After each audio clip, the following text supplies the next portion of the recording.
Slip, trip और fall incidents जो है इनसे बचाव मुमकिन है, लेकिन हमें ये पहले समझने की कोशिश करनी चाहिए कि ये इसकी कॉजेस क्या है, ये किस वजह से होता है। पहला, पुअर हाउसकीपिंग की वजह से।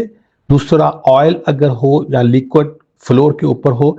तीसरा, डैमेज फ्लोरिंग भी हो सकती है, ठीक है, और मिसिंग हैंड रेल्स भी हो सकती है। फुटवेयर जो है वो प्रॉपर ना हो, शूज वगैरह आपके प्रॉपर ना हो, पुअर लाइटिंग हो, केबल्स वगैरह सिक्योर ना हो, और सबसे बढ़ के जो है वो वेदर कंडीशन जो है वो बहुत ज्यादा अमल देती है। इन तमाम कॉजेस की वजह से एक्सीडेंट होने का बहुत ज्यादा चांसेस है, जिनकी वजह से इंजरीज हो सकती हैं। और सबसे इंपॉर्टेंट चीज ये है कि कंपनी की रेपुटेशन खराब होगी अगर वहां कोई एक्सीडेंट हो जाए पुअर हाउसकीपिंग की वजह से।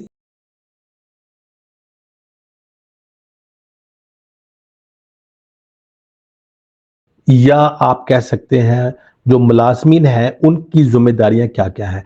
हर वर्कर को चाहिए कि वो जो वर्क प्लेस है उसको सेफ रखे, उसको प्रॉपर तरीके से साफ सुथरा रखे और अलर्ट रहे अगर वो देखे किसी किस्म की भी कोई ऐसी चीज जो कि इंसिडेंट और एक्सीडेंट बना सकती है या अनसेफ है, उसको फौरन रिपोर्ट करे। और सबसे इंपॉर्टेंट चीज ये कि वो इस चीज में ट्रेनिंग में और बाकी चीजों में पार्टिसिपेट करें। सबसे पहले हम स्लिप के बारे में समझते हैं कि आया स्लिप क्या चीज है। स्लिप तब होती है जब आपके पाँव में ज्यादा फ्रिक्शन नहीं होती, जब आपने शूज पहने हैं या सेफ्टी शूज हैं या दूसरे शूज या कैजुअल शूज हैं वो पहने हैं और फ्रिक्शन जो है वो कम है, इसकी वजह से वो स्लिप होने का खतरा है। अगर टाइल्स हैं, फ्लोर वेट है, ऑयली है और डस्टी फ्लोर्स है, ठीक है, इसकी वजह से स्लिप होने का खतरा है। अब हम समझते हैं कि ट्रिप क्या चीज है।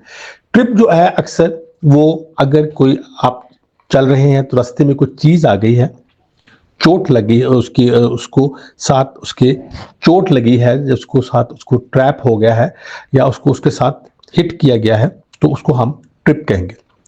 फॉल जो है इन दोनों की वजह से, स्लिप और ट्रिप की वजह से भी फॉल हो सकता है बंदा। और इसके अलावा जो है थोड़ी सी भी हाइट हो, अबव 1 फीट 2 फीट को भी हम कंसीडर कर ले अगर हाइट, तो उस तरह से भी गिरना भी हाइट कंसीडर होती है। तो फॉल फ्रॉम हाइट हम इसे कहते हैं। इन तीनों चीजों की वजह से, स्लिप, ट्रिप और फॉल की वजह से काफी ज्यादा इंजरीज होती हैं, फ्रैक्चर्स होते हैं, स्प्रेन होती है, हेड इंजरीज होती है और यहां तक कि मौत वाकया भी हो सकती है। यह चीज याद रखें कि सेफ्टी जो है वो सिर्फ और सिर्फ कंपनी ऑनर की जिम्मेदारी नहीं है, बल्कि वो तमाम लोगों की जिम्मेदारी है। इसी से हम स्लिप, ट्रिप और फॉल जैसे हैजर्ड से बच सकते हैं।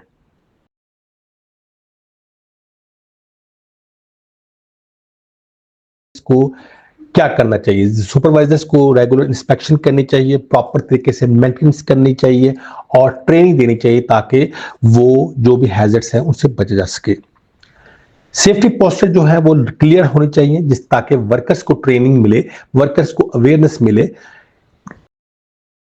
पहले हमें तमाम जो वॉकवेयर्स है वो क्लियर होनी चाहिए, वहां कोई ऑब्स्टिकल्स ना हो, रास्ते में कुछ चीजें ना पड़ी हो, कोई मवाद ना हो, कोई गार्बेज ना हो, उसको हमें क्लियर करने की जरूरत है। दूसरे नंबर पे हमें जो स्पिल्स वगैरह है, जो कि आप ऑयल कह लें सर्विस पे पड़ा है या कोई पानी वगैरह है, उसको फौरन तौर पे वहां से रिमूव करने की जरूरत है या ड्राई करने की जरूरत है। फुटवेयर जो है, जो शूज है, सेफ्टी शूज जो है वो एंटी स्लिपरी होनी चाहिए, यानी कि स्लिप रेजिस्टेंस होने चाहिए उनके सोल, ताकि अगर फ्लोर जो है वो स्लिपरी भी है तो वो उनसे बचाव मुमकिन हो। ये इस चीज बात का तयन किया जाए या इस बात का अंदाजा लगाया जाए कि लाइटिंग जो है वो प्रॉपर है और पूरे एरिया में प्रॉपर तरीके से देखा जा सकता है।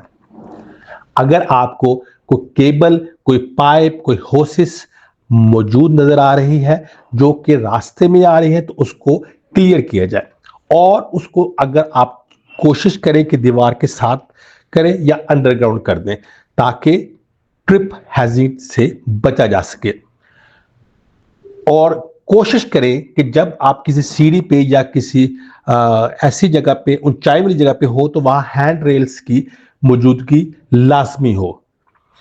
और सबसे इंपॉर्टेंट चीज ये कि जब आप ऊपर जा रहे हो तो अवॉइड करें कि आप कोई वजनी चीज आपने उठाई हो, ताकि इससे आप बचत कर सकते हैं एक्सीडेंट इंसिडेंट से, और आपको चोट लगने से भी आप बच जाएंगे।